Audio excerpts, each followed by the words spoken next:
Delight IAS पर आप सभी का एक बार फिर से बहुत बहुत स्वागत है। तो जिस चीज का आप लोगों को बेसब्री से इंतजार था, है ना, और जिस चीज को लेकर एक बहुत बड़ा इशू यूपीएससी एस्पिरेंट को हमेशा से रहा है, वो चीज जो है अब उसका समाधान हो गया है। यूपीएससी प्रीलिम्स एग्जामिनेशन के बाद आंसर कीज को जारी होने में लगभग 1 साल का समय लग जाता था।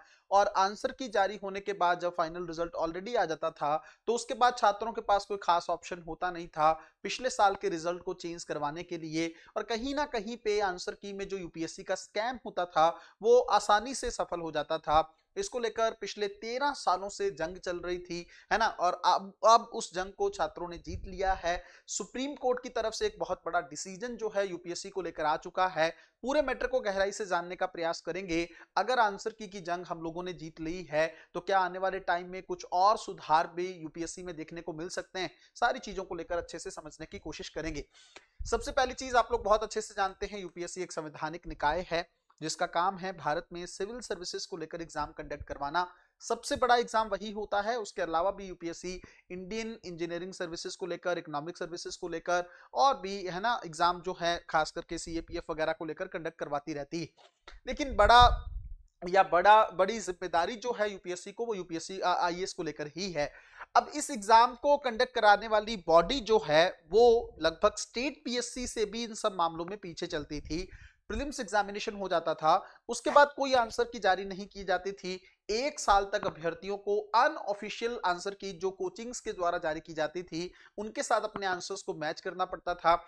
और जब रिजल्ट आता था, तो छात्रों के जो मार्क्स होते थे उसमें बहुत सारा डिफरेंस आ जाता था। जैसे ऑफिशियल आंसर की से तो मार्क्स बन रहे हैं आपके, मान लीजिए, कम बन रहे हैं, अनऑफिशियल की से आपके मार्क्स बहुत ज्यादा बन रहे हैं। उल्टा भी हो सकता था कि अनऑफिशियल की से जो है आपके मार्क्स जो हैं कम बन रहे हों और ऑफिशियल की से ज्यादा बन गए हों, है ना। हालांकि ऑफिशियल की से ज्यादा बनेंगे तो पॉजिटिव चीज है, आप क्वालिफाई कर गए तो ज्यादा दुख नहीं होता था। लेकिन अगर आपके अनऑफिशियल की से 100 से ज्यादा नंबर बन रहे हैं और बाद में आपको पता चले ऑफिशियल की से कि 70 भी नहीं बन रहे हैं, तो आप एकदम एकदम सरप्राइज हो जाते थे कि एक्चुअल में खेल कहां पर हुआ है। फिर सारा जो जो था दोष जो है अनऑफिशियल कीज या कोचिंग्स को दे दिया जाता था, और यूपीएससी इन सब मामलों में से बच के निकल जाता था। जबकि सबसे बड़ा इशू यहां पर यूपीएससी को लेकर ही है। अगर आप प्रीलिम्स के बाद आंसर कीज को टाइम से जारी कर दें, इससे कई सारे फायदे हो सकते थे। एक फायदा यह था कि बच्चों को अनऑफिशियल की जरूरत ही नहीं पड़ती, वो ऑफिशियल की से मैच करते।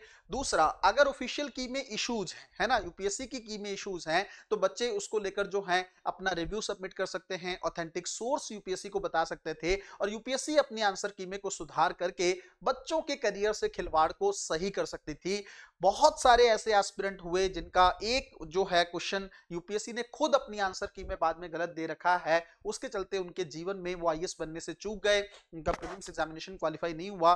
कहने का सीधा मतलब ये है कि उनका करियर जो है समाप्त हो जाता था अगर उनका अटेम्प्ट भी लास्ट होता था तो। अब हुआ क्या, छात्रों ने बहुत लंबे समय से इस चीज को लेकर संघर्ष किया, बार बार यूपीएससी को बोला, लेकिन यूपीएससी ने हमेशा इस चीज को लेकर टाल दिया कि इसके पीछे उसकी कुछ जो है मजबूरियां हैं, वो नहीं जारी कर सकता, वो केसेस के सिलसिलों में उलझना नहीं चाहता है, यूपीएससी फिर मुकदमों में ही उलझता रह जाएगा। ये सब फालतू की बहानेबाजी देके यूपीएससी हमेशा से बचता रहा है। अब जो है सुप्रीम कोर्ट ने बोला है यूपीएससी को कि हाँ भाई, ये क्या खेल है, आप तो संवैधानिक निकाय हो और आपको सोचने की जरूरत है, इससे बच्चों का करियर खराब हो रहा है, उनका जीवन खराब हो रहा है। तो यूपीएससी ने बोला है कि ठीक है, अपना यूपीएससी ने हल्फनामा सुप्रीम कोर्ट में दिया कि अगर आप चाहते हैं तो हम प्रोविजनल आंसर की जो है अपनी तरफ से जारी कर देंगे। अब ये प्रोविजनल आंसर की क्या है, ये फाइनल आंसर की नहीं होगी, फाइनल आंसर की फाइनल रिजल्ट के बाद ही आएगी। तो पहले वाला इशू है वो तो कंटिन्यू ही रहेगा, उसमें कोई खास इशू फर्क नहीं। लेकिन एटलीस्ट आप जो अनऑफिशियल की से अपने आंसर्स मैच करते थे, वो स्यापा अब यहां से खत्म होने वाला है। पहली चीज तो ये। दूसरा, प्रोविजनल आंसर की के बाद जो फाइनल आंसर की आएगी, अगर उसके अंदर भी इशू रहता है, तो बच्चे के पास ऑप्शन रहेगा अपने जो जो उसके राइट्स का वायलेशन हुआ है, वो उसको लेकर दोबारा से रिस्टोर करवा सकता है। मान लीजिए उसको उसके चलते नुकसान हुआ है अटेम्प्ट को लेकर या किसी भी चीज को लेकर, तो उसको सही किया जाएगा। कहने का मतलब वो अपील कर सकता है कोर्ट में, और कोर्ट उस बात को बहुत ध्यान पूर्वक सुनेगा, और जहां पे उसको लगेगा कि हाँ उसको समाधान की जरूरत है, उसको कुछ सुविधा देने की जरूरत है, तो वो कोर्ट उसको प्रोवाइड करेगा। अब ये दो चीजें हुई। अब देखो, बात ये है कि प्रोविजनल आंसर की में हो सकता है यूपीएससी की तरफ से कुछ गलतियां रह जाएं, ऑथेंटिक सोर्स के माध्यम से छात्र जो है अपना रिव्यू जो है यूपीएससी को देंगे और फिर यूपीएससी उसमें सुधार करके दोबारा से भी आंसर की को जारी कर सकता है।